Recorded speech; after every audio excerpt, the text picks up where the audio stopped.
You're listening to Skeptoid. I'm Brian Dunning from Skeptoid.com. Impossible space drives. Stop! Don't adjust your podcast player. If the topic of space drives sounds impenetrably geeky and techy and uninteresting to you, then I encourage you to give me the benefit of the doubt here. It is actually not all that complicated, and it's a prime example of a specific brand of conspiracy mongering that we see all the time. We've grown accustomed to hearing that the government suppresses all kinds of miraculous technologies to protect corporate profits, and the subject of reactionless space drives has all the marks of being yet another iteration of this same belief. Whereas some fringe inventors continue toiling at perpetual motion machines in the belief that free, limitless energy is possible, others theorize about technologies that could eliminate the major problem of space travel, all in the belief that the government knows such things are possible, but covers them up. Today, we're going to look at a number of these proposals and see why they would or wouldn't work. Simply stated, that major problem is that flying around in space requires reaction mass. If I want to change the direction of my spacecraft's movement, the only physically possible way to do that is to expel a certain amount of mass in the opposite direction. It can be a lot of mass that I push off from gently, or it can be a little mass that I push off from aggressively. However it's done, I need the inertia in that reaction mass to push off from. Why is this the only physically possible way of changing movement? Well, because of a little thing called Newton's third law of motion. For every action, there is an equal and opposite reaction. Although we refer to this as Newton's third law, it's important to remember that he was just the guy who formalized and proved these laws.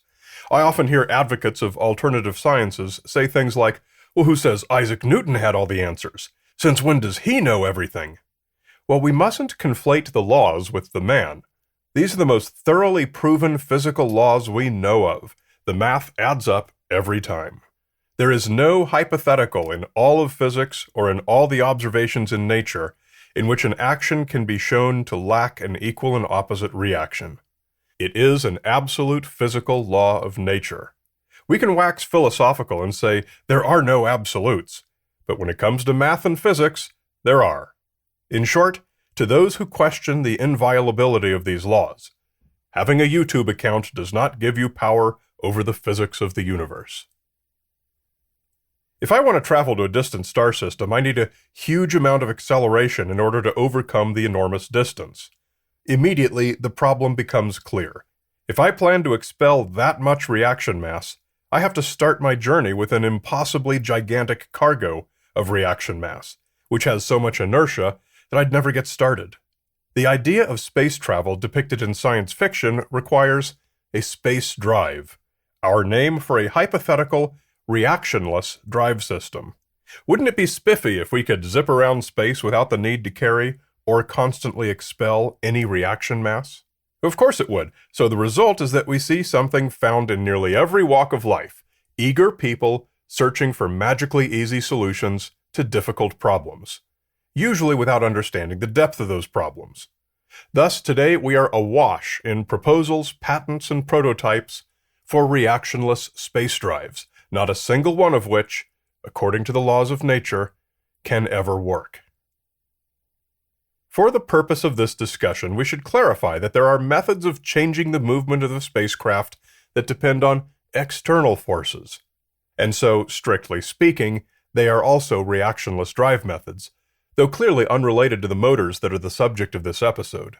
These include the solar sail, which uses pressure from solar radiation against a literal sail, the closely related beam-powered propulsion, which substitutes a ground-based laser, microwave, or particle beam to push the sail, and the gravitational slingshot, in which a spacecraft's vector is carefully aimed past a high-mass celestial object such that it can acquire kinetic energy by swinging around the object. Reactionless? Yes, but of limited practicality and not at all similar to the space drives of today's discussion. So now let's have a look at a few of the most popular claimed space drive designs. There are certainly many others, but there are only so many we can look at in the space of a Skeptoid episode. Let's begin with the EM drive.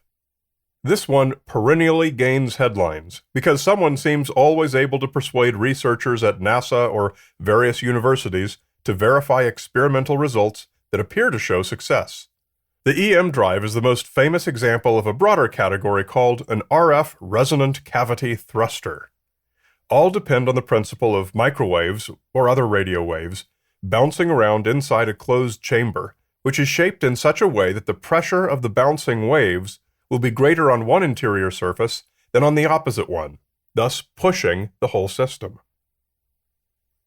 The EM drive was invented in 2001 by Robert Scheuer, and various iterations have been tested over the years with a few reports of positive thrust.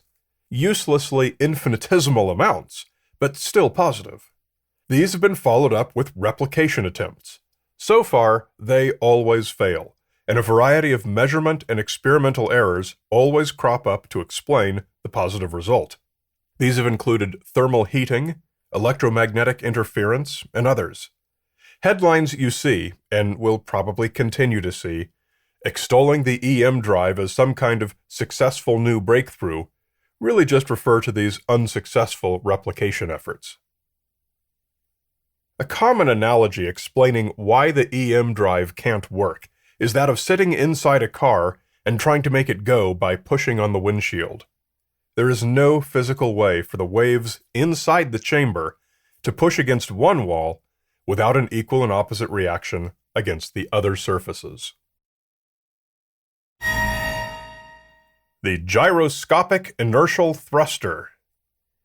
This one is based on forces familiar to all of us. Swing a weight around on a string, and you'll feel that weight's centrifugal force try to pull you toward it. More and more force the faster you swing it. The idea here is that you'd swing it faster when it's in the direction you wish to travel, and slower when it's behind you. Why wouldn't this work? Simple. Any changes to the force you'd need to speed it up or slow it down would be equal and opposite reactions. The net can only ever be zero. There are many designs of gyroscopic inertial thrusters, but all are governed by the same fundamental law, no matter how elaborate or creative. This is similar to the trick you can perform in some museums where you sit on a rotating stool holding a spinning bicycle wheel. By tilting the wheel, you can make your stool spin around. This is because of conservation of angular momentum. You and the bicycle wheel comprise a system with constant angular momentum. If you were doing this in space, you could tumble all kinds of directions, but you'd never move anywhere. As much as you have angular momentum, you and the wheel also have inertia, and one has no impact on the other. The Dean drive. This contraption, invented by Norman Dean in the 1950s, was probably an example of this last type of device, though we don't know for sure because he was secretive and never let anyone examine it or test it. It would gradually scoot across a table when activated, though observers concluded any movement was just the result of friction and the device's vibrations. One red flag is that Dean openly claimed not to have violated the third law, but to have established a new fourth one, sort of a word salad based upon something he termed gravitational inertial radiation.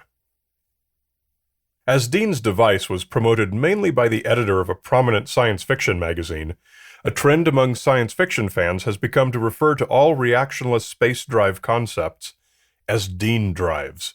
So Dean's concept at least has that going for it. The Alcubierre drive. This one is almost literally the Star Trek warp drive. Mexican physicist Miguel Alcubierre Moya wrote a 1994 paper called The Warp Drive, Hyperfast Travel Within General Relativity, and emailed actor William Shatner that his idea was directly inspired by Star Trek. However, he based it on sound physics and kept it consistent with Einstein's field equations. At least that's the way it's typically explained. Like the famous drive in Star Trek, Alcubierre's worked by surfing a sort of virtual wave of space-time, by constantly shrinking the space in front of it and expanding the space behind it. But to do this, it would require a region with negative energy density, meaning lower density than an absolute vacuum. a concept that works only if one has something called exotic matter. Exotic matter is a placeholder term for any hypothetical matter with properties that deviate from the known types of matter. So the stuff needed to make the idea work is only hypothetical, and even if it was real and obtainable, it would be needed at staggering energy levels. So while it's not accurate to say the Alcubierre drive is pure fiction, it's also not accurate to say that it's possible. The default feedback I would normally get to an episode like this one is the straw man charge, "You're saying we shouldn't test these ideas or look for new ones," which is, of course, silly. Once when an EM drive test was in the news, a former program manager at DARPA told Popular Mechanics magazine, "Given the number and diversity of claims about EM drives and other exotic physics, my opinion then and now is that DARPA should invest modest sums to experimentally assess such claims, albeit only where credible experimental evidence exists." Accents on the modest sums and on the only where credible experimental evidence exists. And I think that's a pretty good allocation of attention and resources to something so spectral as a space drive.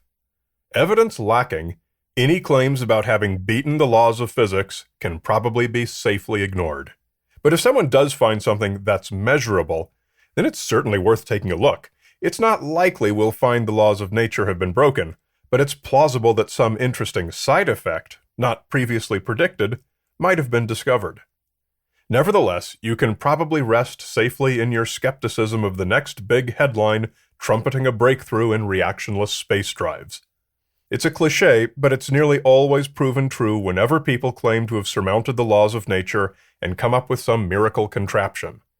If it sounds too good to be true, it probably is.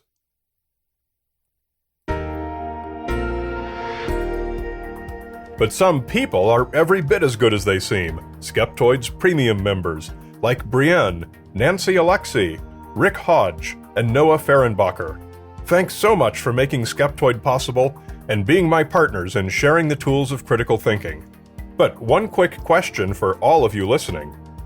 What are you wearing? Is it a Skeptoid shirt? No? Well, why not?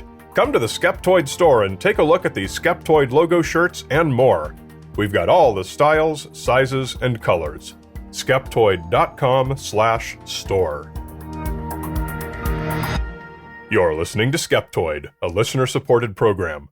I'm Brian Dunning from Skeptoid.com.